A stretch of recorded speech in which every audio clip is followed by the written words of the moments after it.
बिस्मिल्लाहिर्रहमानिर्रहीम। इसका दूसरा सवाल चैप्टर नंबर 1 का ये है कि write down the contribution of Muslim scientist in physics. Physics के अंदर हम आगे जाके पढ़ेंगे सबसे ज़्यादा इसमें जो कंट्रीब्यूशन की है वो मुस्लिम साइंटिस्ट नहीं की है। मुस्लिम साइंटिस्ट की कंट्रीब्यूशन सबसे ज़्यादा है। किस तरीके से ज़्यादा? सबसे पहले इब्न हैशम साहब आ गए, बहुत मशहूर scientist. He was a great scholar of physics, mathematics और बहुत सारी चीज़ों के और भी स्कॉलर हैं। अच्छा, इसमें आप एक और पॉइंट का इजाफा कर सकते हैं, वो है he was born in Basra, Iran. ये एक पॉइंट का इसमें इजाफा हो सकता है। ठीक है। अच्छा, नंबर 2 पॉइंट है, ही रोट मैनी बुक्स।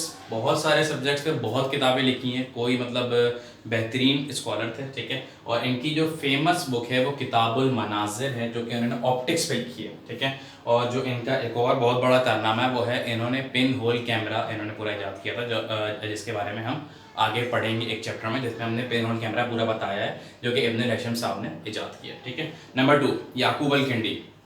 इनका क्या है, his most important work was in sound and optics. Sound और ऑप्टिक्स के बारे में इन्होंने सबसे ज़्यादा बताया है। ठीक है।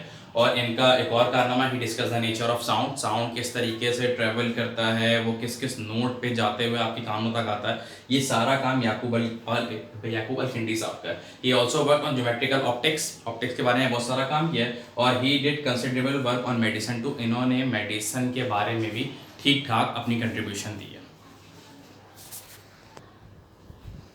अच्छा भाई, जो नंबर 3 हमारे पास है वो अल-बैरूनी है। अल-बैरूनी ने he measure the circumference of the earth. इन्होंने अर्थ की सर्कमफेरेंस के बारे में बताया है, उसकी मेजरमेंट के बारे में बताया है।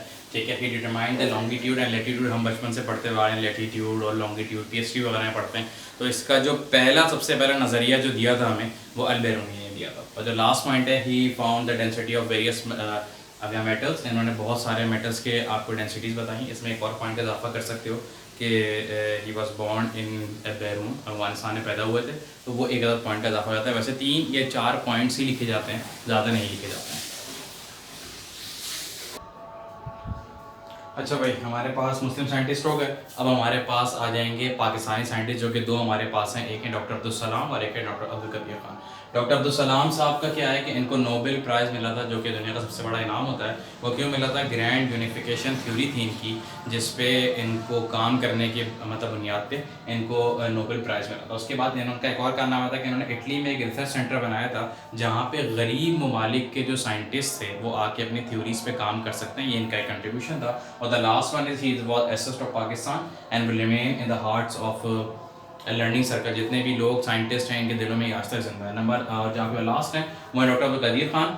ही work as an expert Holland की एक प्लांट में, ये एक्सपर्ट के तौर पे काम करते थे। वापस पाकिस्तान आए और इन्होंने पाकिस्तान को न्यूक्लियर स्टेट बनाने में बहुत अहम किरदार अदा किया। और उसी के बात पे, यानी कि उसी की बुनियाद पे इनको गवर्नमेंट ऑफ पाकिस्तान की जानिब से हिलाल इम्तियाज़, जो कि सबसे बड़ा आपका अवार्ड होता है सिविल, वो इनको दिया गया गवर्नमेंट ऑफ पाकिस्तान की जानिब से, बिकॉज इन्होंने पाकिस्तान को न्यूक्लियर स्टेट बनाने में बड़ा काम किया था। अच्छा, एक छोटी सी बात ये थी कि वो चैप्टर नंबर 1 की जो पार्ट 1 वाली वीडियो थी, जिसमें आपके ब्रांचेज ऑफ फिजिक्स वाली वीडियो थी, उसमें नंबर 5 जो ब्रांच हमने लिखी है, वो जो ब्रांच हमने लिखी है वो सही है, लेकिन उसका नाम एटॉमिक फिजिक्स 2 बार रिपीट हो गया है पहले वाले पार्ट में। ठीक है। तो पहला वाला एटॉमिक फिजिक्स नहीं है, बल्कि वो सॉलिड स्टेट फिजिक्स है एंड देन एटॉमिक फिजिक्स। ठीक है। तो आप उसको देख लीजिएगा और उसको अपने पास उसकी मतलब करेक्शन कर लीजिएगा।